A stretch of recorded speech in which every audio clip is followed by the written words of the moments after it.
Hello, my name's James Rawlings. I'm a writer and a broadcaster, and today I'm in conversation with Simon Oakland, the CEO of Wolseley. Simon, hello. Hi, How are you? I'm very good, thank you. Good. Just to kick off, I wonder if you could share your views on Wolseley Group strategy. Oh, well, at a very high level, our position is to help our customers who work across multiple different industries, whether that's utilities, commercial building space, refrigeration, working in hospitals, supermarkets, plumbing, heating. And our role is to help them with the supply of product, help them design their products, help them win business and help them make themselves more profitable from the business that they win. Vast amount of expertise that we bring to bear, lots and lots of different services that we give, big availability, a real breadth of product that we have available to facilitate that. So I'm sure many people would like to know about the acquisitions and how that fits into the strategy and why we're buying these businesses. Yeah, it's a great question. Actually, there has been a lot of acquisitions. So since the acquisition by CD&R, which is coming up for exactly 2 years ago now, we have completed 12 different acquisitions. Lots of different reasons for doing them. Some of them are just expansion, so doing more of what we do. We've expanded geographically. We bought 2 big businesses in Ireland, and the ones I love the most are our capability acquisitions. So where we buy relatively small companies that have got a characteristic, a skill or an ability which we can spread across the whole of our network and get real national benefit from doing that. One which I absolutely love is a very tiny little water company business that we bought based down in Hastings, but they've got a fantastically unique product which we can bolt onto our national capability and will really help us go into that particular sector, into the water sector. What they're able to do is take a high pressure water main and allow that main to be replaced without turning off the water and without spilling any water in doing that. And with everything that's going on, the shortages of water that we've had over the last 12 months, that's a really powerful capability that they just weren't of the scale to really capitalise on, and it's going to be really good for us to expand on the water side by doing it. If there's a lot of acquisitions going on, does it follow then that the business is doing, the group's performing incredibly well? The only way we can do these acquisitions is if we do have a really good position in the core business. As I've said, in terms of the acquisition we've taken on, it's a really big effort from the organisation to take these on. A lot of work on the IT department, HR, etc. We can only do that if we've got the basics right and the core of the business is performing well and going in the right direction.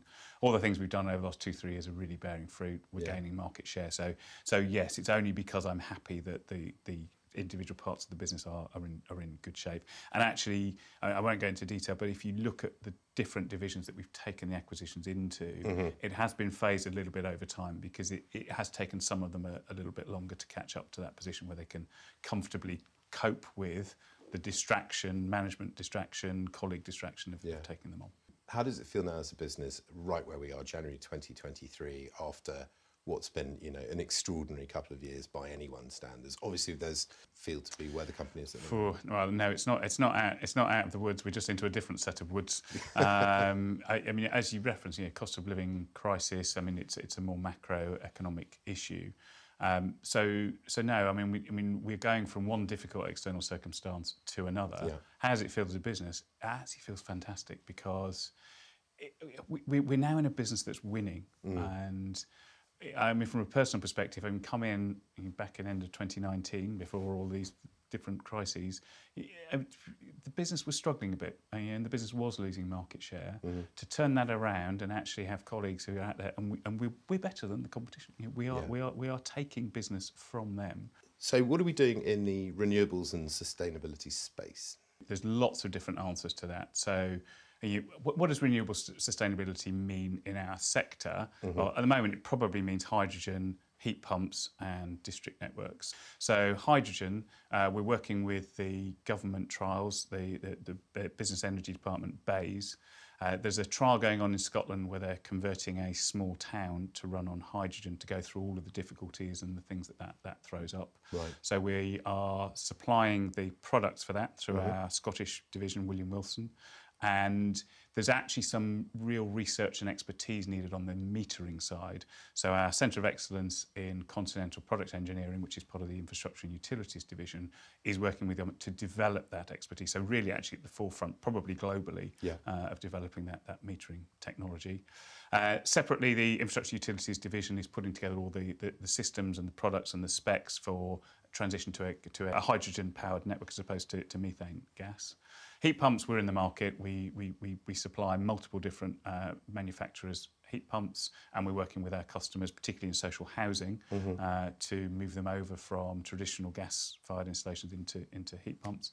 And then district heating, we are developing systems with our suppliers to put together a package that will work for new build in particular. And one of the key things there is actually to bring down the number of units you need to as low as possible to make a district heating network a viable proposition.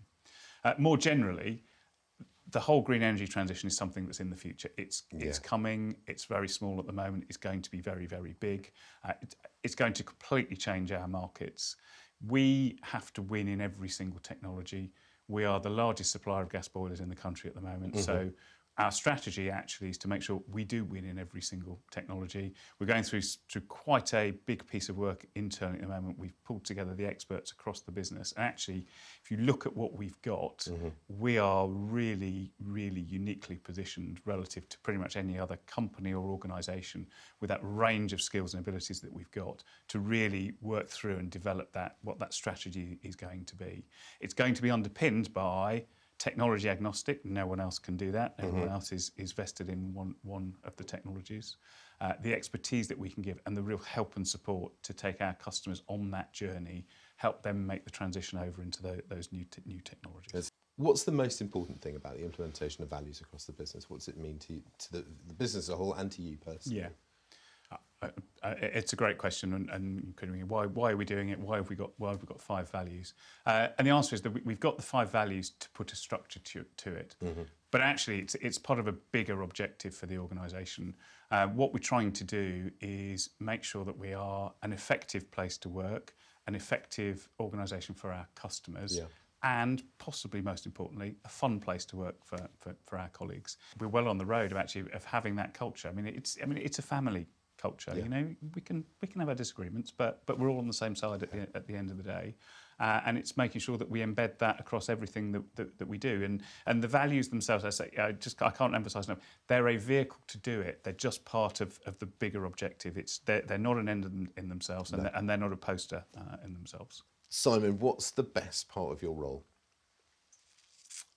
The best part of my role is dealing with colleagues, is going out to the branches, to the distribution centres and seeing people who are enjoying what they do, seeing people who understand and value the job that they've got. And I know I've referred to it earlier on, but actually it's just that contrast. From an organisation 2015, 16, 17, 18, 19, it was a bit downtrodden. You know, it wasn't a happy place to be. So I love going out and seeing people solving problems for customers. Unfortunately, I spend my time far too much stuck in an office, but when I do manage to get out, that's the bit I love. And last question, which is, you're stranded on the desert island. What's your luxury item? No, you see, there's no parameters on this, so I can think big. I think maybe an unlimited wine cellar, or potentially a small Italian. Actually, no, a large Mediterranean deli. Okay, there can't be anyone working there, but it could. No, it's self-replenishing is fine. Self-replenishing. Okay. Absolutely. Simon, thank you very much for talking with us today. Thank you.